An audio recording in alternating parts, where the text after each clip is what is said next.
Consider this a success. Yeah. Woo! Spring break. Hey everybody, today on Startup Chuck, I picked up 2 hoverboards from the thrift shop. One was $7 and one was $10.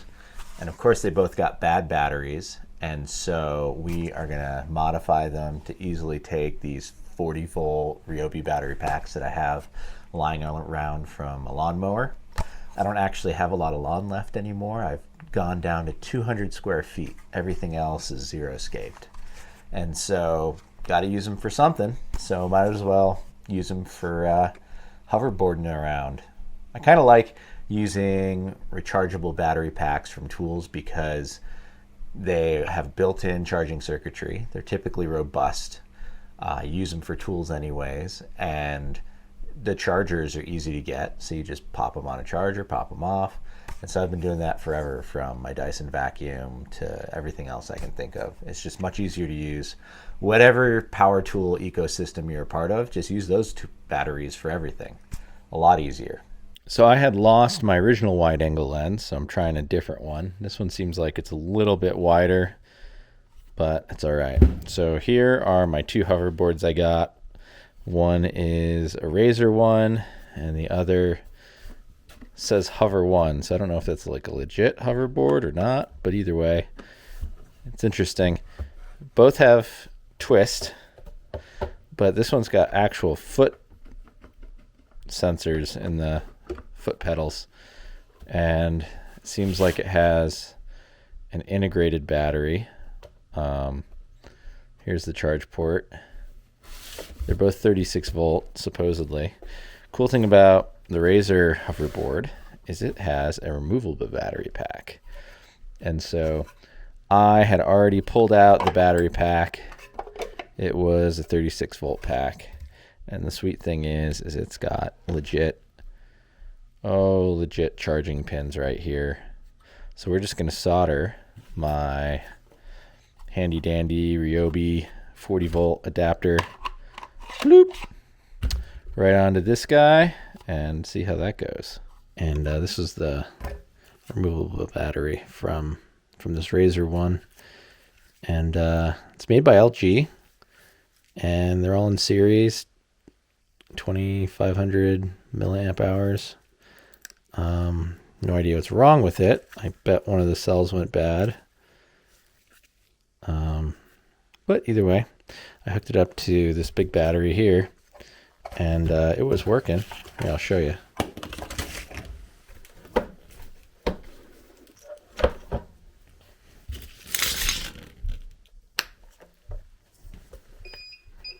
There it is.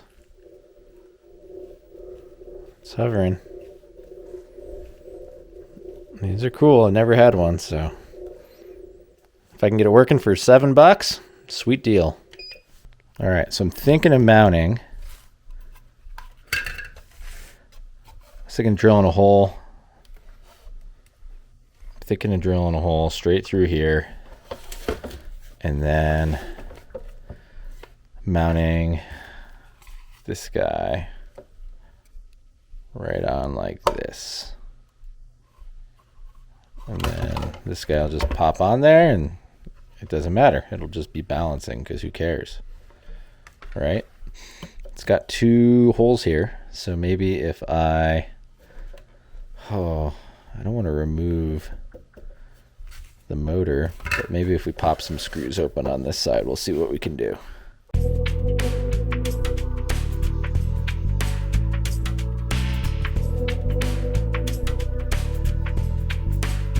I think there's another screw I'm missing under here.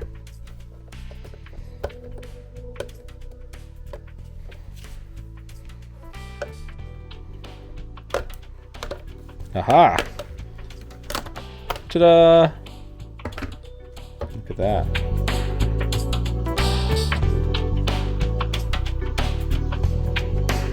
Doink. So pretty cool. If I did drill through here, I maybe would have hit this, but otherwise everything seems fine. All right, so I got this guy. Looks like there's a whole bunch of lint jammed in here. Okay, got all that out of there. The wheel. How does this wheel separate out? Doesn't matter. I want to have right here. This here, come down, go in. So let's pop a hole in it right there. All right, let's try that. Perfect.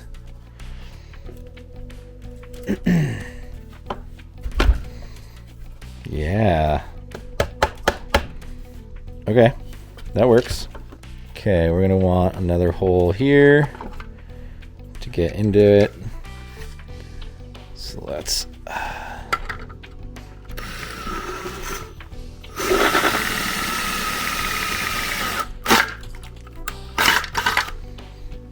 all right.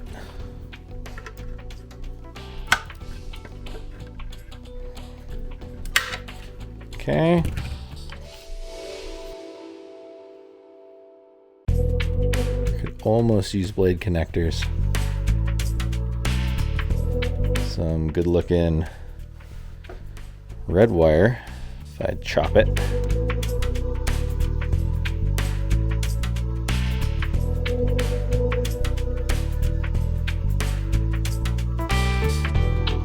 I hate holding wires in place while they burn my hands. Yow! Okay, that guy's good. All right, let's get the black one.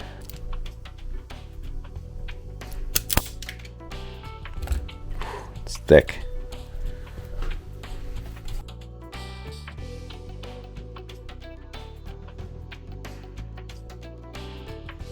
I use leaded solder because I've got a bunch of it and it works really well.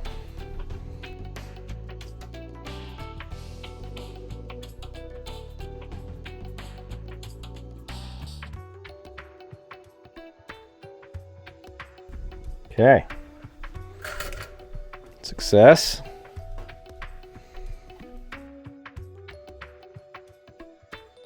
All right, so we just got these wires installed. I routed them through the front here. So let's put this guy back together again. Like Humpty Dumpty.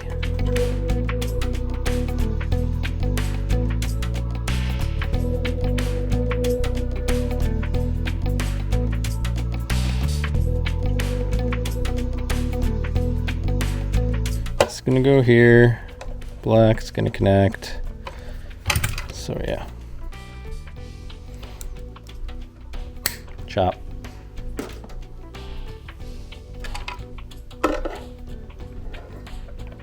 Chop. Okay, we're gonna use VHB here to mount this guy. Just on there like that. All right. But first we need to solder these guys up. All right, so I've got some VHB tape here. If you've never seen VHB, it stands for very high bond.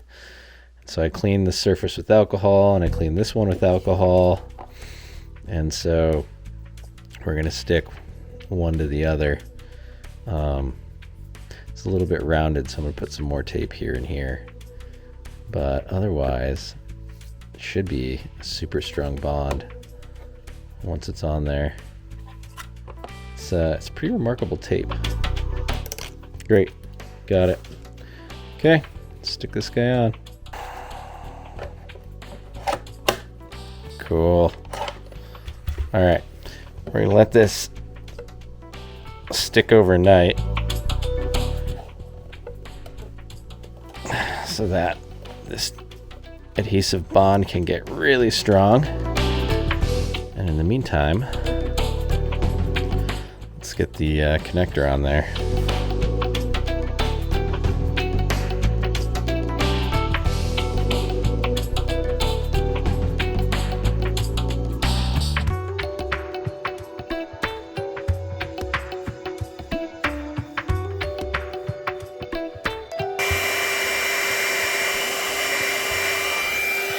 Okay, moment of truth. Let's pop this bad boy in it.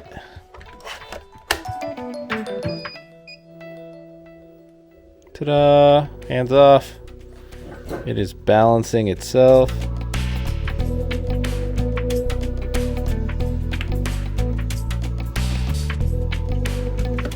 Well, it seems like it wants to drift a little bit, but nothing your foot couldn't adjust for.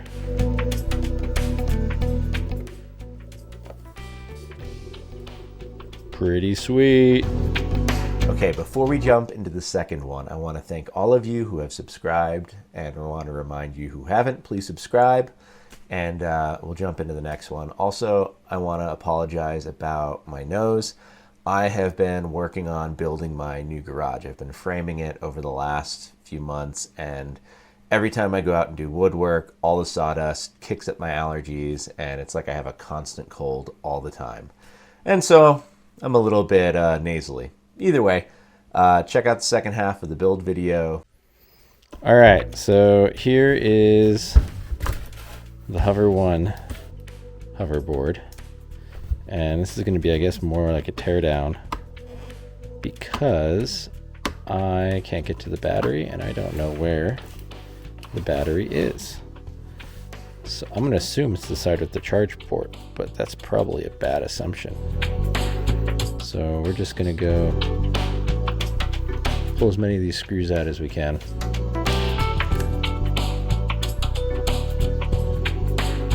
Success. This thing is substantially cheaper. Wow. Definitely, if given the choice between a Hover 1 and the Razor one so far, I would choose the Razor.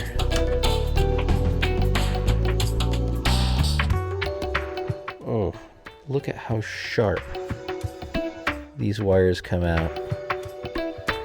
That can't be good. Wow. Oh look, hot dog takes a regular battery pack connector. That's cool. All right, so I got this thing open, and originally I'd looked at the battery pack on the inside, and it was 21.6 or 25.2 volts DC. And well, I mean, I could try and cram the Segway 9-bot battery into it, but why bother? I'm sticking with my theme here. So luckily, 18-volt batteries are closer to 20, and I already have this adapter with a connector on it. So let's plug this guy in. Wrong way. Okay. And then we don't want it to yell at us, so I'll flip it over. Like, reads it sometimes, and sometimes it doesn't. I can't tell which connector. Like, is it the button or is it the connector? Oh, there we go. See, now it works.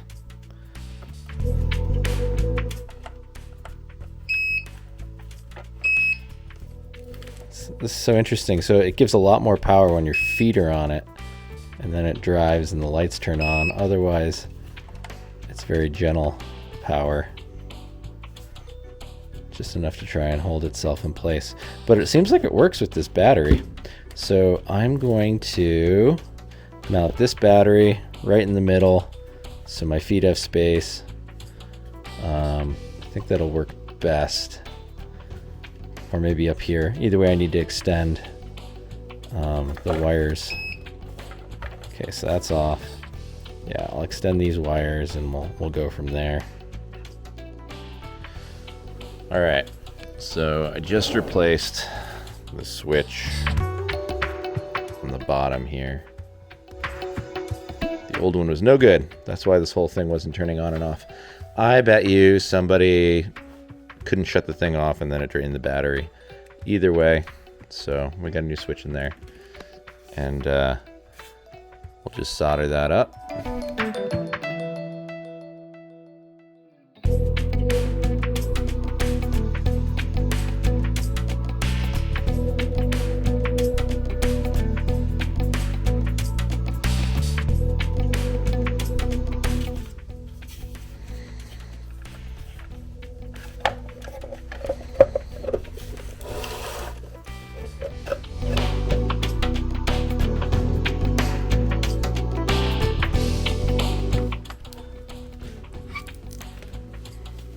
I don't like how that cable hits right here when you roll it.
Just mount this guy right here, connect it up.